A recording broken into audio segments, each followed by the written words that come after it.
샬롬! 여러분, 우리 믿는 사람들이 본다라는 것은요, 그냥 보는 것이 아니고요, 예수님과 함께 보는 것입니다. 그리고 예수님이 나를 통해서 보시는 거고, 그래서 그거를 이렇게 누군가를 볼 때 그 드는 생각, 드는 마음, 이것이 꼭 내 마음이 아니라 내 안에 계신 예수님의 마음이고 성령이 주신 마음이고 그렇습니다. 그래서 뭔가 이 형제를 보고 이렇게 도울 마음 이렇게 주시잖아요. 그럼 그게 나는 그냥 마음이 약해서 늘 이래, 이렇게 생각할 수도 있지만 그거 분별해야 되죠. 정말 마음이 약해서 그럴 수도 있으니까 정말 이건 그게 아니라 주님이 주신 마음 같아, 이러면 그 마음을 따라서 무언가를 해야 합니다. 그리고 어떨 때는 내가 예수님이 나를 통해서 이렇게 보시는데 참 흐뭇하다, 좋다, 이런 기쁜 마음을 또 주세요. 그게 그 사람을 향해서 뭔가 이렇게 푸는 겁니다. 그러니까 내가 푸는 것이기도 하고 예수님이 푸는 것이기도 하고 그래요. 근데 이게 푼다라는 게 어떤 사람의 선행을 보고 내가 풀기도 하지만 그 사람이 받는 징계를 보고 풀기도 합니다. 사실은 내가 어떤 사람에 대해서 항상 저러면 안 되는데 이런 마음을 갖고 있었는데 이게 묶은 거잖아요. 이제 그런 마음들이 이렇게 주변에 그런 사람은 이제 여전히 그런 사람이니까 이게 주변 사람들로 하여금 그런 마음을 자꾸 갖게 해. 근데 이 사람에게 안 좋은 일이 예를 들어 생겨. 그러면 잘됐다 이런 마음보다는 하나님이 징계하시는구나 이러면서 하나님이 징계하시는데 내가 더 이상 묻거나 미워하면 안 되지, 이런 생각이 이렇게 든단 말이에요. 그래서 오히려 긍휼히 여기는 마음을 갖고 기도하게 돼요. 그러면 내가 그걸 푸는 거거든요. 그러면 그 사람이 그 처한 문제에서 또한 해결이 되는 것입니다. 그게 이제 목사인 나의 고유한 권한이라기보다 예수를 그리스도로 모신 사람의 하나의 권세 같은 거예요. 예수 이름의 권세죠. 그러나 특별히 제가 더 믿음을 따라 살려고 한다 그러면 하나님은 저에게 그런 권세를 더 주실 거예요. 그래서 저는 살면서 그런 걸 굉장히 많이 경험하면서 사실 살아갑니다. 내 앞에서 잘 보이라는 게 아니라 하나님이 나를 통해서 보신다라는 거예요. 그렇기 때문에 교회 안에서 그렇게 볼 수 있는 사람들, 예수가 그리스도로 모신 그 반석 위에 세워진 그 교회 안에서, 그런 사람들이 모인 교회 안에서 서로가 서로를 보는 것이 중요하다, 이런 얘기를 했습니다. 이 사도행전에 보면 흐뭇한 이야기가 있는데 이 다비다 혹은 도르가라고 하는 여제자에 대한 이야기예요. 사도행전 9장 36절, 요빠에 다비다라 하는 여제자가 있으니 그 이름을 번역하면 도르가라, 선행과 구제하는 일이 심히 많더니 이랬어요. 여제자라 그랬어요. 여러분, 예수님의 12제자만 있었던 것이 아니라 예수님 당시에 예수님의 많은 제자들이 있어요. 특별한 12제자가 있었죠. 12제자 대부분 순교했잖아요. 나머지 제자들이 다 순교한 건 아닐 거란 말이에요. 그러니까 뭔가 예수님의 오른편과 왼편에 앉고 싶습니다. 네가 내가 마실 잔을 같이 마실 수 있느냐? 너가 마실 수 있느냐? 예, 그럴 수 있습니다. 우리 모르고 말하지만 어떤 사람이 집을 지을 때 그것이 얼마나 드는지 견적을 내보고 짓지 않겠느냐? 그렇지 않고 무턱대고 지었다가 중간에 포기하면 그거 또 부끄러운 일 아니겠느냐? 뭐 이런 말씀 예수님이 하신 적이 있어요. 그러니까 뭔가 예수님의 오른편과 왼편에 앉는다는 거, 예수님의 특별한 제자가 된다는 것은요, 많은 희생이 요구된다는 거예요. 근데 그 희생이라는 것이 개고생 뭐 이런 고생의 의미만 있는 것이 아니라 죽음이에요. 죽음. 그러니까 그 사람이 얼만큼 많이 죽어야 그 자리까지 올라가는가, 이런 거죠. 아무든지 나를 따르려거든, 예수 제자잖아요.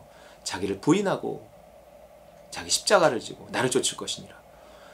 예수님 당시에도요, 군중이 있고요, 제자가 있었어요. 예수님을 따라다닌다고 해서 다 제자가 아니었어요. 군중이 있고 제자가 있습니다. 그렇기 때문에 여러분, 우리는 제자에 도전해야 돼. 제자는 출발이면서 제 목표인 거예요.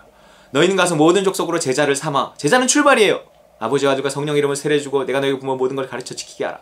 그 모든 것을 가르쳐 지키게 해서 그것에 순종할 때, 내 모든 것을 주님 앞에 헌신할 수 있을 때, 그때 그가 점점 제자에 가까워지는 것입니다. 얼마나 내어드렸느냐 라는 것은 뭐 얼마큼 많이 헌금했느냐라기보다 얼마큼 많이 죽었느냐라는 말하는 거예요. 그가 하기 어려운 순종을 얼마나 해냈는가, 얼마나 믿음을 따라 살았는가. 그것이 그가 제자냐 군중이냐를 가름합니다. 요바의 다비다라 하는 여제자가 있었습니다. 흔하지 않은 거예요. 여제자 이야기는. 그 이름을 번역하면 도르가라. 선행과 구제하는 일이 심히 많더니. 여러분, 선행과 구제하는 일이 심히 많았어요. 뭐 돈이 있었는지 뭐 어찌 됐는지 잘 모르겠지만 선행과 구제하는 일이 심히 많아요. 돈 있다고 꼭 착한 일 할 수 있는 건 아니거든요. 그러나 내가 돈이 없을 때, 내가 힘이 들 때도 해야 할 일을 하는 모습을 보이잖아요. 하나님께 그걸 신뢰를 드리는 거예요. 아유, 저 사람은 돈이 있으니까 그렇지. 어떤 유튜버가 이러더라고요. 자기가 한 100억 벌고 써보면서 이런 두 가지를 깨달았대요. 첫 번째는 대한민국은 돈이면 안 되는 게 없다. 그리고 두 번째는 돈이 있으면 착하게 살 수 있다. 충격받았어요. 아, 맞다. 우리나라에서 누군가가 착하다고 느끼는 것은요, 친절하게 하고 말 잘하게 하고 뭐 이런 걸로도 느끼지만 그 사람이 자기의 중요한 것을 어떤 내놓았을 때 그걸 착하다 또한 이렇게 보거든요. 근데 지금 세상에 다 중요하게 여기는 것이 대부분 돈이기 때문에 누군가가 뭐 자기의 돈을 이렇게 기꺼이 내놓을 때 그거를 이제 착하다, 돈 많네 이러지 않고 착하다 이렇게 이제 느끼는 세대가 됐다는 거죠.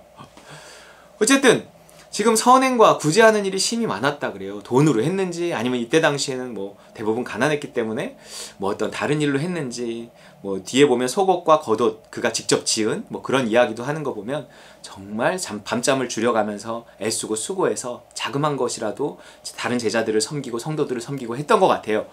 이제 그런 사람이에요. 어떻게 주변에서 풀지 않았겠습니까? 그때 병들어 죽음에 이랬어요. 나이가 많이 들어서 죽었으면 90살, 100살 돼서 죽었으면 이게 다 살려달라고 막 베드로를 찾아오거든요. 죽은 사람을. 그러지 않았을 거예요. 나이가 얼마인지는 모르지만 좀 일찍 죽었던 것 같아요. 왜 이렇게 훌륭한 사람이 일찍 죽어요? 훌륭한 사람에게 고난이 찾아오는 이유. 물론 하나님이 더 고생하지 말라고 빨리 데려가실 수도 있지만 하나님이 더 큰 영광을 보이시기 위해서. 누가 그랬죠? 나사로처럼. 나사로가 그랬잖아요. 그가 사랑하시는 자가 죽었나이다. 죽을 때까지 기다렸다니까요. 그런 것처럼 우리가 죽었을 때 하나님은 우리에게 부활의 영광을, 가장 좋은 것을 줄 수 있기 때문에 우리가 아직 살아서 고통을 느끼고 발버둥 칠 때 오히려 안 건져주시고 완전히 죽을 때까지 기다렸다가 살려내셔서 하나님 영광 받으시기도 합니다. 그래서 우리는 조금만 더 참을 필요가 있어요. 30절, 그때 병들어 죽음에 시체를 씻어 다락에 누이니라. 끝난 거잖아요. 근데요, 끝날 때까지 끝난 것은 아닙니다. 물론 예수 그리스도의 부활, 우리가 그와 함께하는 부활과 천국을 말해주고는 있지만 이건 실제 사건이었어요. 우리가 이 땅에서 그 부활을 경험해야 되고 천국을 경험해야 합니다. 룻다가 요바에서 가까운지라 제자들이 베드로가 거기 있음을 듣고 두 사람을 보내어 지체 말고 와달라고 간청하여, 지체 말고 베드로 와주십시오. 베드로 선생님 와주십시오. 왜? 도르가가 죽었습니다. 어쩌라고? 뭐 장사 지내달라고? 베드로가 일어나 그들과 함께 가서 이름에 그들이 데리고 다락방에 올라가니 모든 과부가 베드로 곁에 서서 울며 도르가가 그들과 함께 있을 때 지은 속옷과 겉옷을 다 내보이거늘. 당시엔 복지제도가 제대로 안 돼 있고 가난했기 때문에, 특히 이때는 남성 중심의 사회였기 때문에 남편이 없는 여자라는 것이 굉장히 이렇게 정말 비참하고 초라한 삶을 살 수밖에 없었습니다. 그런 과부들을 이 도르가가 섬겼던 거죠. 그들과 함께 있을 때 지은 속옷과 겉옷, 뭐 간의 수공업을 한 건지 아니면 그들에게 주려고 밤새 뜨개질을 한 건지는 모르겠지만 다 내보이면서 너무 그녀를 그리워하고 그녀의 죽음에 너무 슬퍼하고, 하나님 이럴 순 없지 않습니까? 살려주십시오. 이러고 있는 거예요. 누군가 내가 죽었을 때 이런 슬픔을 가질 수 있을까? 나는 그렇게 살아갔는가? 그가 어떻게 살았는가를 보여주는 거잖아요. 참 부러운 겁니다. 이런 사람이 부활한다는 거예요. 이런 사람이 천국 간다는 거예요. 이런 사람이 상을 얻고요. 이런 사람이 복을 받아도 복을 받는다는 거예요. 사람들이 푸니까, 천국 열쇠를 가지고 푸니까 죽었다가도 살아나잖아요.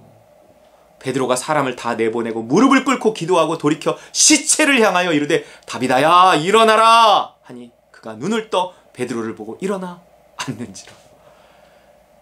베드로가 손을 내밀어 일으키고 성도들과 과부들을 불러들여 그가 살아난 것을 보이니, 여러분 이것은 보여요. 보여준단 말이에요. 이렇게 정말 구제와 선행과 교회를 섬긴 일이 정말 훌륭한 그 사람. 그 사람은요, 하나님이 이 땅에서 죽어도 살려요. 물론 저 영원한 천국에 가서 상도 받겠지만 이 땅에서도 보란듯이 하나님이 그를 축복하시는 경우가 있고 많다는 거예요. 그의 자녀들을 축복하시고 그를 축복하셔서 사람들 앞에 보이거늘 어떻게 돼요? 온 요빠 사람이 알고 많은 사람이 주를 믿더라. 이거요, 정말 그렇게 교회를 섬기고 충성하고 선행어가 구제가 많은 사람이요, 그와 그의 자녀가 잘 되는 모습을 사람들 앞에 보여주잖아요. 그러면 사람들이 함께 하나님께 영광을 돌리며 믿더라. 믿음이 자란단 말이에요. 이 간증이요, 사람들을 살려요. 도전받아요. 나도 저렇게 살아야 되겠다 이런단 말이에요. 여러분, 이렇게 되시기 바랍니다. 아니요, 저도 이렇게 살고 싶어요. 좀 더 예수가 그리스도 되어서 믿음으로 선행과 구제하는 일이 많고 정말 충성을 다해 교회를 섬기며, 야, 저 사람 참 잘한다, 누가 보기에, 특히 목회자가 보기에 그렇게 살아갈 수 있는 저 여러분 되시길 주의 이름으로 축원합니다.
나